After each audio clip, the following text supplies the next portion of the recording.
John Lawrence Bogart was born August 18, 1929 in Torrance, California.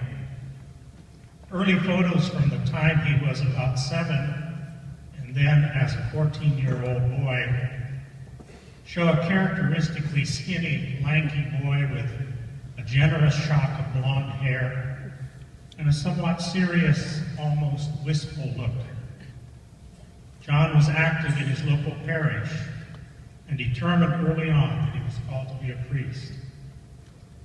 He and Wayne, his older brother, participated in the Canterbury Club at the University of Southern California in Los Angeles, from which John graduated in 1951. In 1953, John married Mary Lou Raposa, and they were blessed with 2 children, Anne and Christopher. Mary Lou was a kindergarten and first-grade teacher, often assisted by John, who volunteered in her classroom. Mary Lou shared with the Reverend Linda Claytor that both parents realized early on that having a school teacher and a priest for parents was a heavy load for their 2 kids. Yet both parents wanted the children to live happy, productive lives and to know that they were greatly loved. John entered Berkeley School of Divinity at Yale University, New Haven, Connecticut in 1954, where he received a Master of Divinity degree.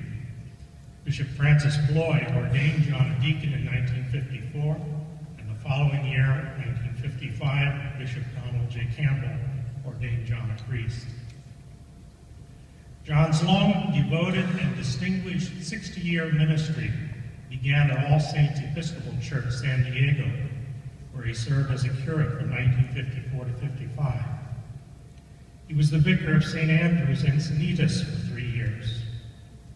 In 1958, John came to the Diocese of Northern California, where he served as rector of Grace Church, St. Helena, until 1965.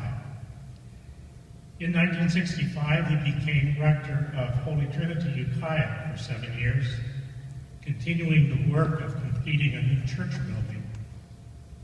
He decided to pursue a Master in Theology degree at CDSP, traveling in his little VW from Ukiah to Berkeley several times a week. In 1969, he completed it, then continued New Testament studies at the Graduate Theological Union in Berkeley. He wrote a dissertation entitled Orthodox and Heretical Perfectionism in the Johannine Community as Evident in the First Epistle of John. Published later by Scholars Press, and he received his doctorate in theology in 1973. I did locate that book, and I have a copy, but I haven't read it yet. And I will come back at a later convention. Shortly after that, Bishop Clarence Hayden asked John to serve as Director of Clergy Education for the diocese.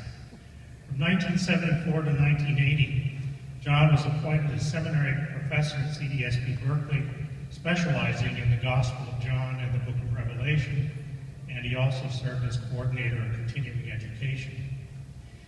In 1979, he became the vicar of St. Patrick's, Kenwood, which was still a mission.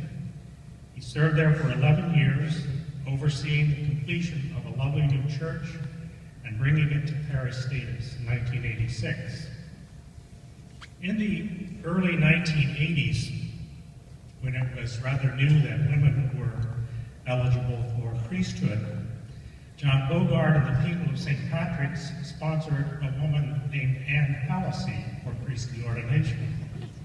That was a distinct plus for our diocese, as I'm sure Bishop Beiser will heartily agree.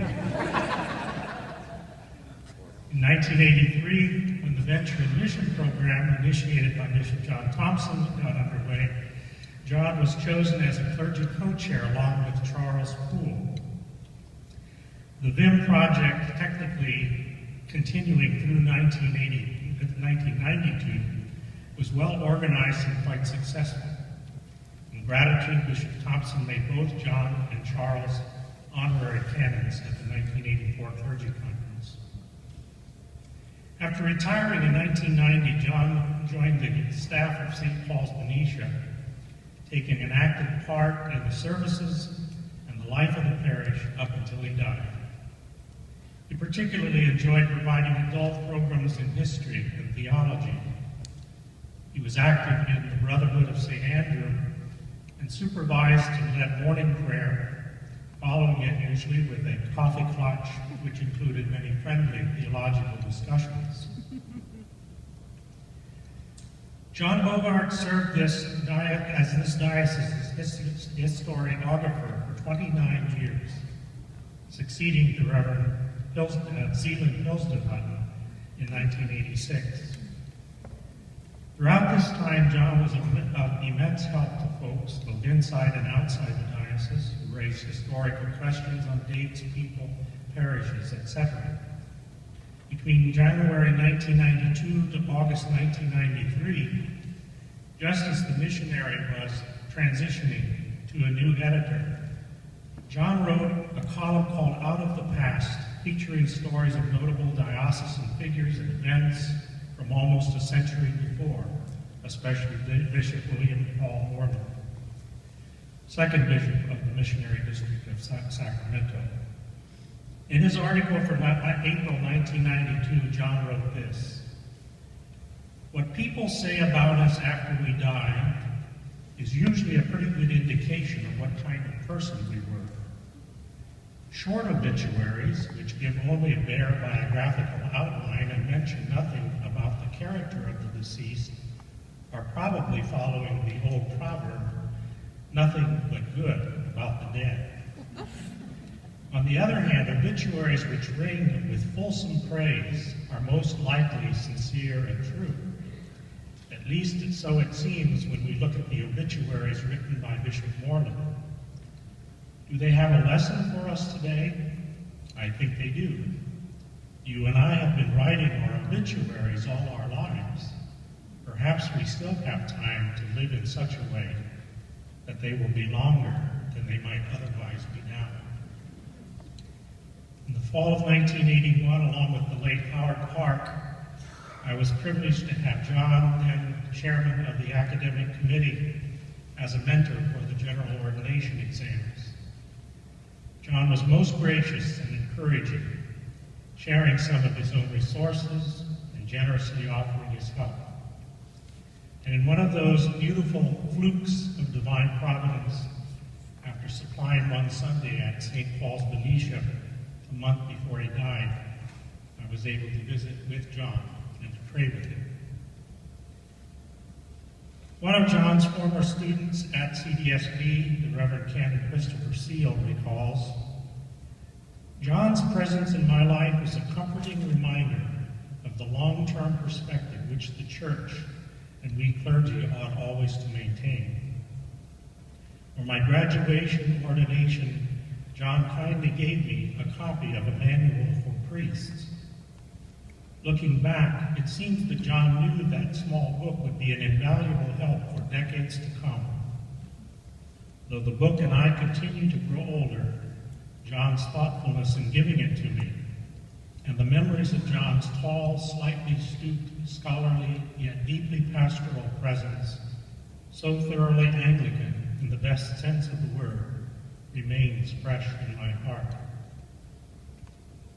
Reverend Canon Charles Poole, close friend and colleague of John's, sums it up well.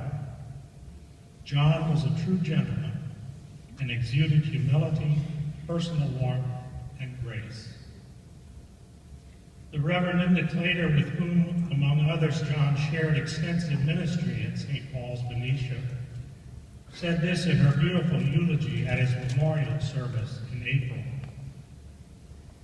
"John wrote about love in a parish newsletter Mary Lou shared with me from when they were at St. Patrick's, Kenwood. Love is real, he wrote. Love lasts. It is the reality which gives final meaning to our lives. To love and be loved is absolutely necessary for any life worth the name. Love finally makes everything worthwhile. It is the reality in our lives which will enable us to say with our last breath, "Thank you, God, for everything." Linda ended her eulogy by saying, "It's hard to say goodbye to someone who has been such a wonderful, living witness to what real life, honest faith is about. May we be inspired by his witness to renew our trust in God's boundless love."